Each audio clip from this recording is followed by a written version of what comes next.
Hi, I'm Michael Carroll from telecomseurope.net. I'm at the Broadband World Forum and I'm speaking to Shayan from Bluwan. Shayan, first of all, I think if you can give us a brief 30-second summary about the company, your history and what you're selling. Sure. So, thank you, Michael. Bluwan's about 5 years old. We came out of the defense and aerospace communications arm of Thales, and we've developed a technology called fiber through the air, which is specifically targeted and applicable to this week's forum in the space of providing extreme bandwidth capabilities to small cell network topologies and mobile network environments like long-term evolution. And do you see that technology as being particularly relevant? There's obviously a lot of debate around last mile coverage and so on. Is it something that you can sell into that industry, or are you specifically targeting, as you say, colleges and those sort of small cell environments? It's extremely relevant today. I mean, let's talk about the definition of a small cell for a second, right? People seem to think that small cells are about femtocells, picocells. Now, the fact of the matter is, small cells exist today. If you look at an urban environment like central London, Zone 1, count the number of base stations that an operator has. The average number of base stations is about 150 base stations in a 1 kilometer radius, right? And only a quarter of those have fiber backhaul. So you have to provide microwave backhaul to all those cell sites today. That's 3G. Tomorrow, we're going to see with the arrival of long-term evolution a multiplication by 2x or 3x of those numbers of cells. That could easily cost an operator roughly around £10 million a year in backhaul costs for central London alone. So the small cell era is not tomorrow, it's already arrived. And it's not limited to colleges or campuses, it's limited to metro. So it needs to be talked about and addressed today. Sure.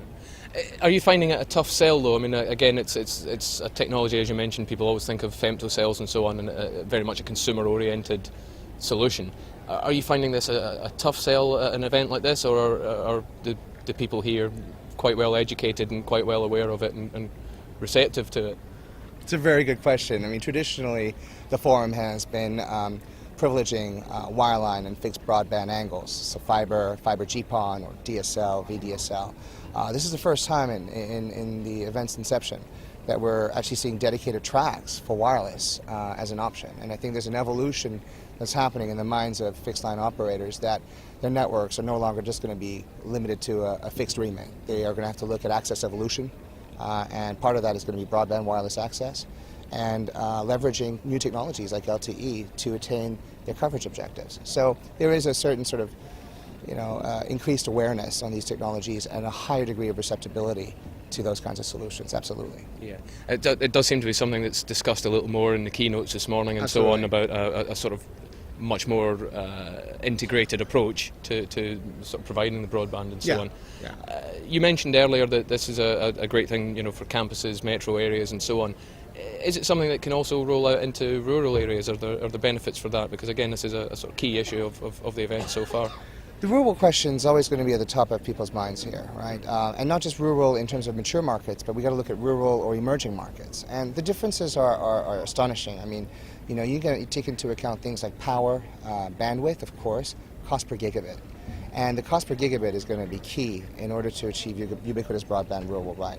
If you look at the cost of deploying fiber to the home in the UK, which is I think around £30 billion, 20% of that cost is the backhaul cost. Is how do you actually get source infrastructure and source bandwidth to remote areas. After that, there's a ton of options in terms of the access layer. There is going to be LTE, there's currently WiMAX, there's Wi-Fi offload, but there's not that many options when it comes to bringing the bandwidth to those sites. Yeah. And so increasingly what we're focused on as a company is addressing that area, is that last mile backhaul or last several miles of backhaul in order to then use whatever most cost-effective access solution is appropriate to your market and deliver and unleash that bandwidth locally. Sure. Okay, time's limited, so one final question. What does the world need from broadband? Better quality of service, less talk about headline speeds, and of course optimal cost time. Okay. Shayan, thank you very much. Thank you.